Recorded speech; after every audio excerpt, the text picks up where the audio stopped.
Well, good morning, turtles. Hello, racers.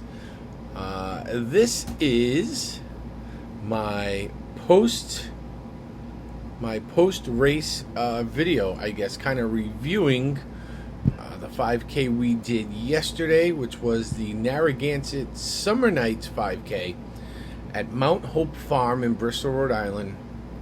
So it was Fat Turtle Racing's first team race that we've ever done. So it kicked off. The race started last night at like 7:30. It was timed through second wind, so all the times were sanctioned essentially. So I ran a 17-minute mile. Took me, I think the official time start to finish was like 54 minutes and change.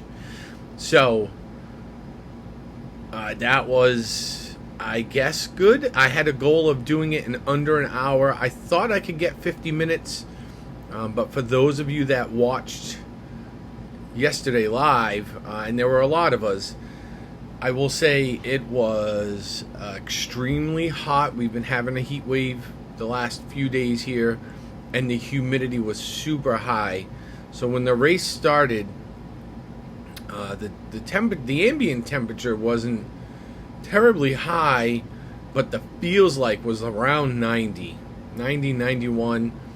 So I think what helped maybe a little bit, believe it or not, was that the sun was starting to go down, so it wasn't quite as strong.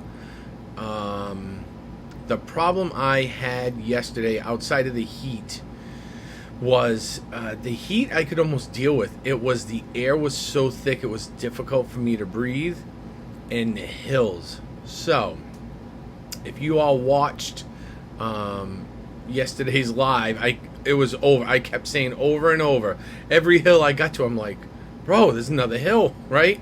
And it was difficult to breathe. I incorporate hills into my training. So there's one, two, there are three. I have 3 uphills and 3 downhills that I run on a regular. They are, I would say, as steep as the ones that were there yesterday.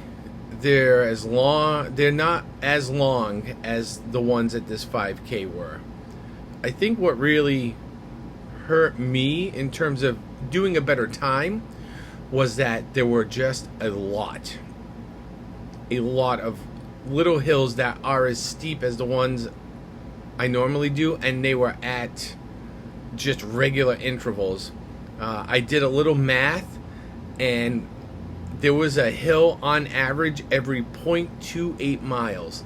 So somewhere between a quarter and a third of a mile, we were hitting a hill. That is something I was not prepared for.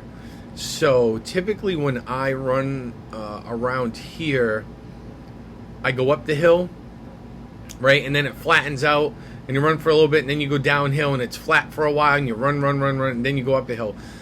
This 5K was more of, it's a short hill, right? So you go up a short incline, and you get up to the top, and you're like, whoo, and then you come down, and then you're on the course for another handful of minutes, and you're at another hill, and it's like, whoa. So by the time I got to like my third one, which was that field, which was the field that we walked through, the first field, it was just about like the 1 mile mark. That was my third hill, and I'm like, okay, it's hot, and I'm starting to run out of gas, because now I've hit, like, that was either the third or fourth hill, and so from there, obviously you guys saw I walked a bunch of that race for a while.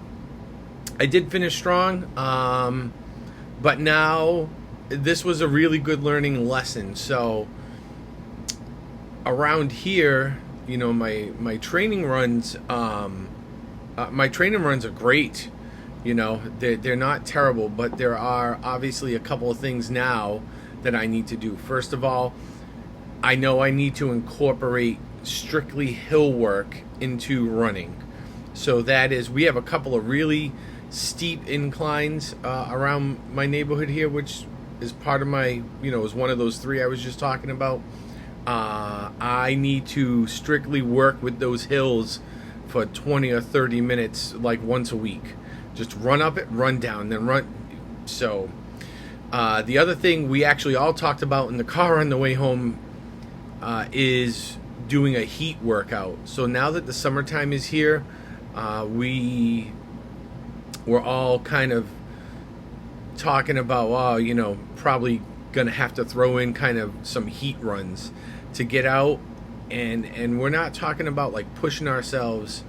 We are talking about just going at a comfortable pace, just to get used to running in that heat, so you can feel like what the energy level is going to be like, because it really, that heat, man, sucks the energy out of you, really, to feel how difficult it is to breathe.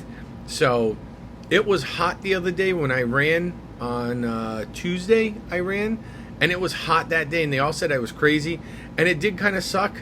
I walked a majority of the last like half mile, because I ran like 2 miles, just a hair over 2 miles, and the last half mile I walked probably like half of that. So I walked about a quarter of a mile altogether, because for all the same reasons. It was really more difficult to breathe than anything else, which in turn makes it difficult to run, right? Your muscles aren't getting the oxygen they need. That was true yesterday. Was even hotter than it was the other day. So I give a lot of credit to everybody else on the team, because they really did incredible. They had awesome times, so they are right on par. At one point on the ride home, Lindsay said, "Boy, when we passed you, you did not look good." I was like, yeah, I was not feeling good at that point. But now, I think yesterday was really good to give me a better understanding of what I need to focus on, because, when the weather is good and the temperature's right and it's not too humid, running a 14:30 mile is not out of the question. 14:30 to 15-minute mile, somewhere in there, depending upon how much I'm pushing myself, is normal for me.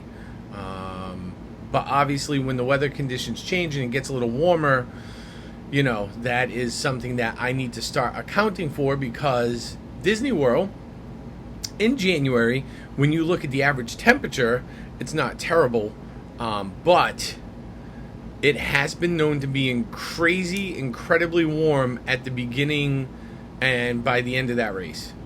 So I need to train to kind of prepare myself for that.